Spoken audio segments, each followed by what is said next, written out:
looking everywhere, that's how the story goes. Grab your gear, hold on tight, it's a wild ride. Welcome to the Zombie Story Zone, where every story drips with fear, mystery, and the unexpected. In today's tale, a group of young students head deep into the jungle for a summer camp adventure. But instead of campfires and fun, they stumble upon a forgotten castle, ancient, overgrown, and hiding a deadly secret. What they awaken inside changes everything. One by one, their friends begin to vanish, then return as something else, something not alive. As love sparks and friendships are pushed to the edge, they must face the truth. The only way to survive is to destroy what should never have been found. But just when the nightmare seems over, the jungle whispers one final twist. This is Whispers of the Jungle Castle, a zombie horror like no other, right here on the Zombie Story Zone. In the zombie story zone, we'll survive the night. We'll survive the night. From the graveyards to the streets, hear the... It was the first morning of summer break, and the air buzzed with excitement as 6 students from Willow Creek High loaded their backpacks onto the dusty forest jeep. This wasn't just any school trip. It was a week-long jungle camp, deep in the heart of the mysterious Dandora jungle, a place untouched by modern life. The group had been chosen for their leadership and performance in school. They were Liam, the quiet, brave one with a love for adventure; Emma, sharp-minded and curious, always asking the right questions; Noah, the joker of the group, more interested in snacks than survival; Lila, an introverted artist who saw beauty in everything, even danger; Zara, strong, athletic, and never afraid of a challenge; Jake, smooth talking and charming, hiding a soft spot for Emma. Their guide, Mr. Benson, was an old forest ranger with a grizzled beard and deep respect for the jungle. Dandora doesn't just have trees and animals, he said as they entered the dense green. It has stories, some better left untold. The deeper they went, the thicker the air became. Vines hung like twisted ropes, and the sun barely touched the jungle floor. Strange sounds echoed all around: birds, insects, and something else they couldn't quite place. They reached the campsite by afternoon, a small clearing surrounded by towering trees. Tents were set up, and a campfire crackled as evening fell. That night, under a sky full of stars, the group shared ghost stories. Noah told one about a lost jungle tribe that vanished overnight. Emma rolled her eyes, but deep down, she was intrigued. Lila quietly sketched the trees, her eyes constantly drifting to the dark forest beyond. Then, Mr. Benson said something that made everyone pause. There are places in this jungle that don't want to be found, and if you do find them, don't go inside. The fire cracked loudly, almost like it agreed. No one laughed after that, but they didn't know that the next day, they would discover something that had been hidden for centuries. Something built by human hands, but cursed by something far older. A castle. And once they stepped inside, nothing would ever be the same again. The next morning, sunlight barely reached the forest floor as fog hugged the earth like a secret. After breakfast, Mr. Benson led the students on a longer hike, deeper into the jungle where no paths were marked. The group laughed and joked at first, slapping away vines and mosquitoes. But after an hour, the trees grew taller, the air heavier. It felt like the jungle was watching them. "We've gone farther than any group before," Mr. Benson said, his eyes scanning the trees with caution. Then, Zara stopped. "Guys, look." The group turned to see what she was pointing at. Through the thick trees and mist, stone walls peeked through the foliage. Covered in moss and ivy, cracked and ancient, it looked like something pulled from a forgotten fairy tale. "A castle?" Jake said, squinting. "In the middle of a jungle?" "No way," Noah laughed, but the sound died in his throat. They pushed through the vines and stepped into a clearing. There it stood, massive, broken, and hauntingly beautiful. Time had almost erased it, but not completely. Towers leaned to one side. The heavy iron gate was rusted, but strangely open. "This shouldn't be here," Mr. Benson muttered, more to himself than the others. "There's no record of a structure like this in Dandora." Emma's eyes lit up with curiosity. "We have to go in." "No," Mr. Benson snapped. "This place, it feels wrong." But teenagers and warnings don't mix well. Liam stepped forward, drawn to the stonework, to the mystery. The others followed. Inside, it was silent. The air was cold, unnatural. Dust danced in the sunlight, filtering through shattered stained glass windows. They wandered through empty halls, broken chandeliers, and long-forgotten rooms. Then they found the library. It was the only room untouched by time. A grand table stood at its center, and on it lay a thick leather-bound book, sealed with a strange silver clasp. Emma opened it slowly. The pages were covered in dark ink, written in a spidery hand. "It's a journal. Someone named Count Alderic."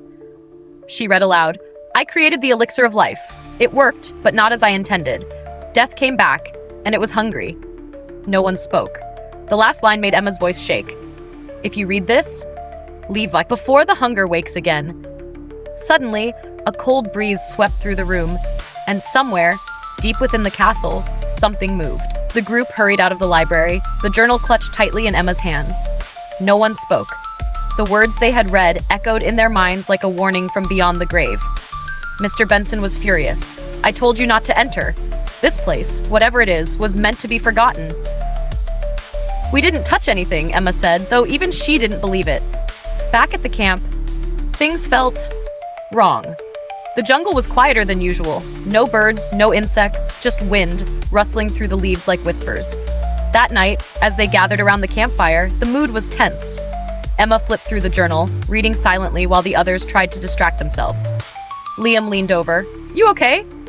"I don't know," she said. "This Count Alderic, he was trying to live forever. He wrote about a ritual, something that went wrong. After that, people started changing. Dying, then rising." "Rising?" Liam asked. She nodded. "He said they came back. Wrong." Suddenly, a loud scream shattered the stillness. It was Noah. They jumped to their feet and ran toward the sound, flashlights cutting through the dark trees. They found him near the edge of the stream, on the ground, his leg bleeding badly. "Something bit me," he cried out. "It came out of the bushes, fast. I didn't see it." Emma bent down to look. The wound was deep and shaped like a human bite. Mr. Benson checked the area but found nothing. No tracks. Whatever it was, it's gone now. They carried Noah back to his tent. He was pale and shaking. Sweat poured down his face. Lila stayed beside him, holding his hand. "You're going to be okay." But Noah's eyes were distant. Dark circles formed under them. He muttered strange things in his sleep. Something about voices and hunger. By morning, Noah was gone. His tent was torn open. Blood led into the jungle. No sign of struggle. Just gone. "Maybe he wandered off," Jake said, though he didn't believe it. Emma stared into the trees. "No, he didn't leave. Something took him." Then they heard it, a low growl, followed by a rustling in the leaves. Something was coming, and it wasn't human. The group backed away slowly, eyes scanning the trees as the growling grew louder. Then, from the shadows, Noah stepped into the clearing. But it wasn't Noah anymore. His eyes were sunken and black, his skin pale and cracked. Blood smeared his mouth. He moved stiffly, head twitching, arms limp at his sides. But his face twisted with hunger. "Noah?" Lila whispered, tears already running down her cheeks. He turned toward her, jerking forward with a groan, mouth opening wide. "Run!" Mr. Benson shouted. The group scattered into the jungle, crashing through branches and vines. Behind them, Noah's guttural growls chased them like a nightmare. Emma and Liam hid behind a fallen tree, gasping for breath. "He died last night," she whispered. "That bite, it turned him." "It's like the journal said," Liam replied, his voice shaking. "They come back, hungry." Elsewhere, Jake and Zara regrouped. "We have to go back for the others," Zara said. "We can't leave them." Back at the campsite, Lila hadn't run far. She stood frozen, watching Noah, her heart breaking. She had always cared about him, more than he knew. He stepped closer. She didn't flinch. "Noah, if you're still in there, please fight it," she whispered. He paused, head tilted, as if something inside him remembered. Then he lunged. Suddenly, Mr. Benson tackled him from the side, yelling for Lila to run. She stumbled back, crying as the two rolled across the ground. Mr. Benson held Noah down, yelling, "Go!" Lila ran. Behind her, there was a scream. Then silence. By afternoon, the group reunited, minus Mr. Benson. Lila was shaking. "He saved me. He held Noah off." Emma opened the journal again. "There has to be a way to stop this. There's something about an underground chamber. A source. It all started there." Jake looked at her. "So if we find the source, maybe we can end it?" "Maybe," Emma said, "but it's inside the castle." No one spoke. Then Liam stood. "We go tonight. We end this before it spreads." From the shadows beyond the trees, unseen eyes watched. The forest was awake now. and the hunger had only just begun. Night had fallen over the jungle, the dense canopy blocking out the stars. The group gathered quietly by the edge of the camp, their faces pale in the flickering firelight. No one spoke much. The weight of what they faced pressed heavily on their shoulders. "We don't have a choice," Emma said firmly, holding the journal close. "If we don't stop whatever's causing this, more people will die. More will turn." Liam nodded. "We've seen what it does to Noah. We have to finish this." The group moved cautiously back toward the castle, flashlights cutting through the darkness. The jungle was silent, but every shadow seemed alive, watching.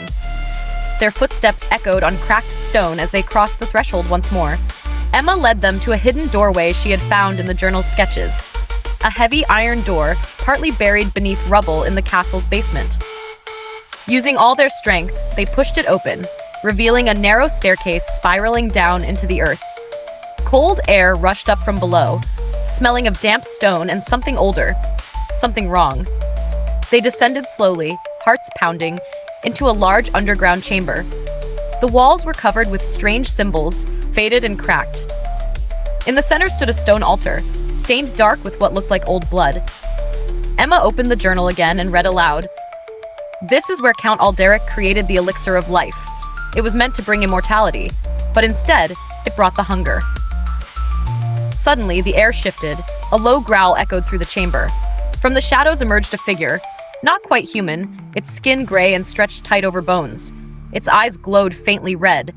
Jake stepped forward, trembling. "Is this the source?" Before anyone could answer, the creature lunged. Liam pushed Emma out of the way, taking the attack himself. The others scrambled back, fighting off several more shadowy figures emerging from the darkness. In the chaos, Emma noticed a cracked vial on the altar, the last of the elixir. Without thinking, she grabbed it and smashed it on the floor.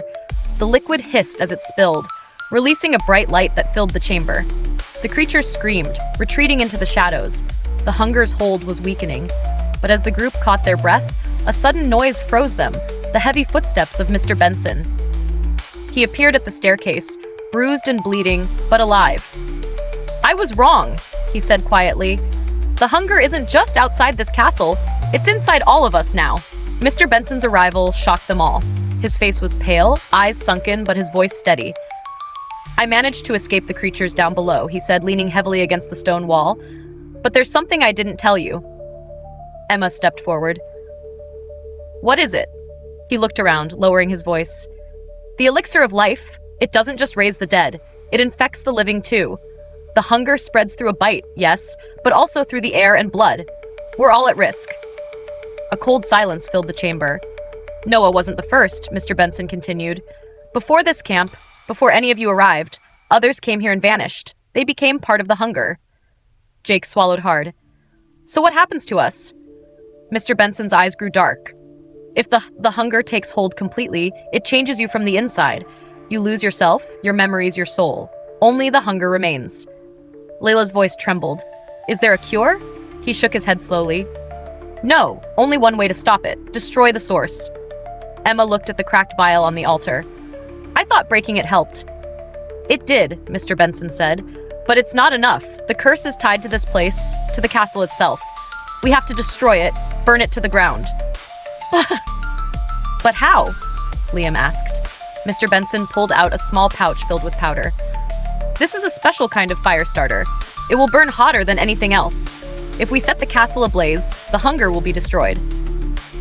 As they prepared, Emma's heart ached. She looked at her friends, the people she had come to trust and love in this nightmare. She felt the weight of sacrifice looming over them all.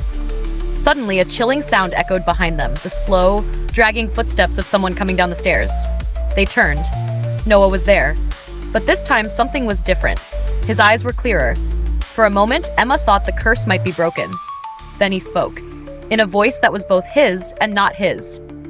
"You can't stop this," he said. "The hunger isn't just outside, it's inside you too." The truth hit them all at once. The real enemy was no longer the creatures, it was themselves. Noah's words hung heavy in the air. The hunger wasn't just outside, they realized it was inside every one of them. Fear twisted their hearts. Emma gripped the broken vial shards tightly. "What do you mean?" she asked, voice trembling. Jake stepped forward. Are you saying we're all infected? Mr. Benson nodded slowly. Yes, the bite starts the change, but the curse spreads through the air through fear and despair. It's a poison that lives inside. Lila's eyes filled with tears. Then what can we do? There's one way, Mr. Benson said, voice low but steady. A sacrifice. One of us has to stay behind and light the fire starter to destroy the castle from within. The others must escape. It's the only way to end the hunger. Silence followed. No one moved. Emma looked around at her friends, their faces pale but determined. I'll do it, she said suddenly. I can't let this keep spreading. No, Liam protested. We all have to stick together. Emma shook her head. If one of us stays, the rest can live. I won't let any more die. Jake took her hand. You're brave, but we'll come back for you. She smiled sadly. If there is a me to come back to. With heavy hearts, the others helped Emma prepare. Mr. Benson handed her the pouch of fire starter powder. As she lit the match, the ground trembled. Shadows moved in the darkness, creatures drawn to the fire, desperate to stop it. Emma stood tall, feeling the hunger claw at her from inside, but stronger than fear was hope. The flames grew, licking the ancient stones, swallowing the cursed castle. Her last thought was of her friends, free, safe, and alive. Outside, Liam, Jake, Lila, and Zara ran from the jungle as the castle collapsed in a roar of fire and smoke. They didn't look back. But as the sun rose, a figure emerged from the ashes, a shadow with Emma's face, eyes glowing faintly red. The hunger was not gone. It had only changed. Shadows that remain, weeks had passed since the fire consumed the ancient castle deep in the Dandora jungle. Liam, Jake, Lila, and Zara had returned home carrying heavy hearts and memories that would never fade. They tried to move on, but the shadows of that cursed place clung to their thoughts like stubborn vines. The village around Willow Creek whispered rumors about the summer camp, about the students who vanished and the strange fire that lit up the jungle night. But no one spoke of what truly happened inside the castle, the hunger, or the sacrifice that saved them all. Or so they thought. Emma's sacrifice was remembered as a heroic act. Yet none of the survivors could shake the feeling that something was not quite over.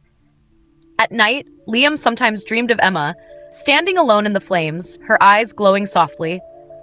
And when the wind stirred just right, he thought he could hear her voice calling from the jungle, urging them to be careful. One evening, Jake was walking through the town when he noticed something strange on his hand, a faint, dark mark shaped like a twisted vine. He tried to wash it off, but it would not fade. Lila, too, found herself drawn to her sketches. In her drawings, shadows moved on their own, and hidden faces appeared in the trees. She wondered if her art had captured more than just the jungle's beauty. Zara remained quiet, training harder than ever. She refused to believe that the curse could still exist, but the nightmares said otherwise. And somewhere far away, in a forgotten corner of the ruined castle, the ashes shifted. From the ashes rose a figure, Emma, but not quite the same. Her eyes glowed red, but this time there was a hint of awareness, a flicker of the girl she once was. The hunger had changed her. Yes, but it hadn't destroyed her.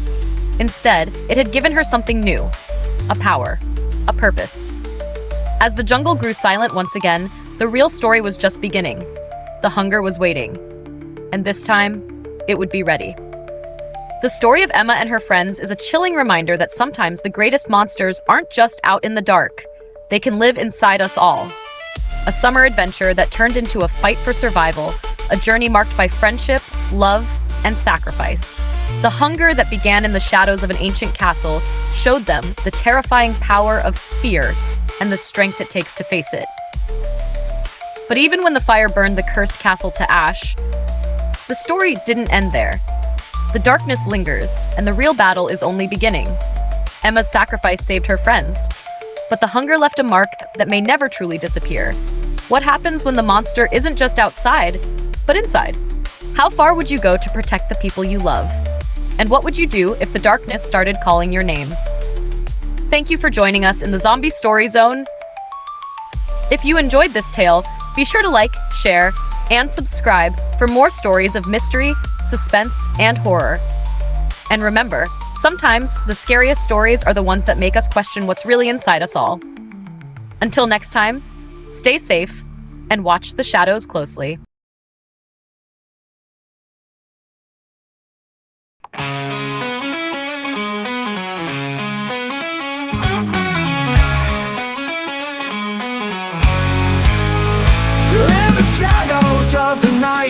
where the moonlight glows. The zombies looking everywhere, that's how the story goes. Grab your gear, hold on tight, it's a wild ride.